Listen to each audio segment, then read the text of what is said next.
He didn't leave because he stopped loving. He left because he didn't know how to stay. And that was the biggest mistake of his life. There's someone you once believed would always be there. The kind of person, no matter how much the world changed, you were sure they wouldn't leave. But then, one day, you actually turn around and realize there's no one behind you anymore. No goodbye, no warning. They just disappeared, so quietly, as if they were never there at all. And the most painful part isn't losing them. It's that you still remember everything, every glance, every touch, but you can't reach them even one more time. Ethan was the kind of person everyone thought had a perfect life. He had everything, things people spend years chasing: a stable career, a respectable position, a life with no visible flaws. Every morning, he woke up on time, wore a perfectly tailored suit, and stepped outside as the best version of himself. But no one knew. Every night, when he returned home, when the door quietly closed behind him, he was no longer that person. He would sit down in a room that felt too silent, and for the first time that day, he could finally feel it. The emptiness, a strange feeling, like he was alive, but not truly living. And then he met Noah, someone completely different. If Ethan was order, Noah was chaos. If Ethan lived by rules, Noah lived by emotions. His studio was never clean. Paintings scattered everywhere, colors layered over each other, like his thoughts, like his heart.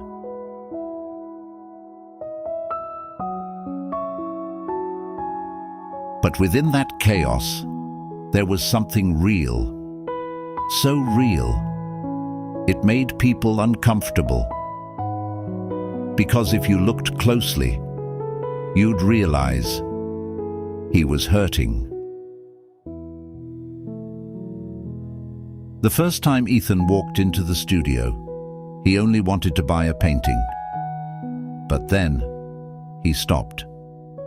In front of one piece he couldn't understand. He stared at it for a long time, as if searching for an answer to a question he didn't even know. "You don't get it, do you?"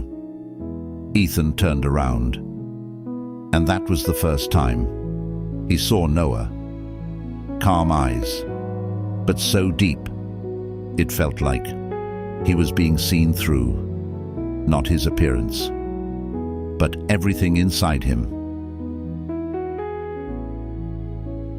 After that day, Ethan came back.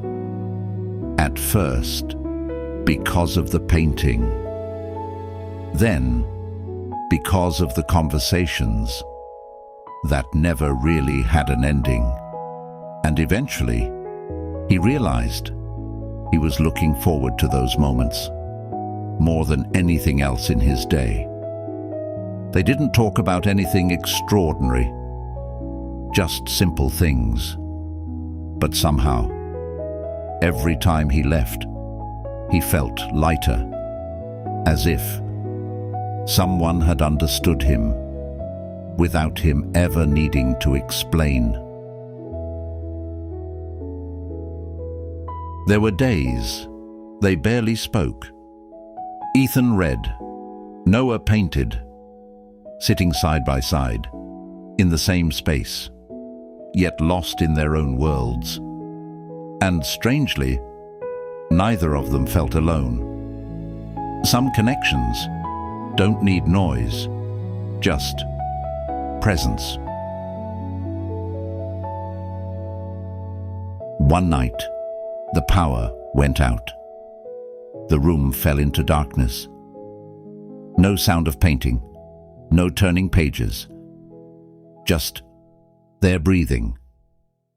Noah sat very close enough for Ethan to feel his warmth. "Are you scared?" Noah whispered. Ethan smiled softly. "No, not if you're here."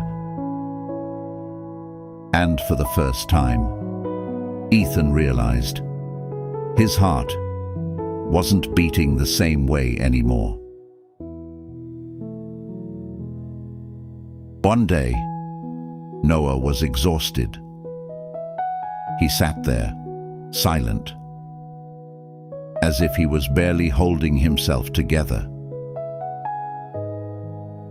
Ethan watched him for a long moment.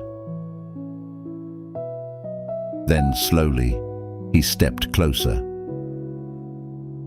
and wrapped his arms around him from behind. A tight embrace, not rushed, not hesitant, just unwilling to let go. Noah trembled slightly, then whispered, "Stay." Ethan didn't answer, but his arms tightened even more, as if letting go would mean losing everything. But then Ethan became afraid of people's judgment, afraid of his family, afraid of everything he had spent his whole life trying not to break. And the most terrifying part was that he started running away from his own feelings. Fewer messages, fewer visits. Not because he stopped loving, but because he didn't know how to keep loving.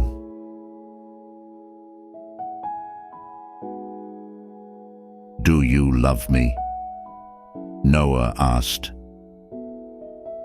Such a simple question, but Ethan couldn't answer. He stayed silent for too long, and that silence said everything. Noah didn't cry. He just looked at him, as if waiting for something that would never come. Noah nodded. No more questions. No more holding on. He simply turned around and walked away. Step by step. Slow, but certain. Without looking back. Just like the way he entered Ethan's life. Quietly, but leaving everything behind. Time passed. Ethan continued his life. Same job, same routine, but he was no longer the same person. He still smiled, but there was no emotion behind it. He was still alive, but not truly living. And sometimes, in the most ordinary moments, he would think about someone, he wasn't brave enough to keep. One day, Ethan saw a painting. Two people, one holding the other from behind, the other crying. He recognized it instantly. It was them. The moment he once believed would last forever. And in the corner, there was a line written, "We were once everything. We just weren't brave enough to hold on to it." Ethan stood there for a long time. But this time, there was no one left for him to turn back and hold. Sometimes, love isn't enough. Courage is. So tell me, was Ethan wrong for choosing a normal life? Or was he just not brave enough to love?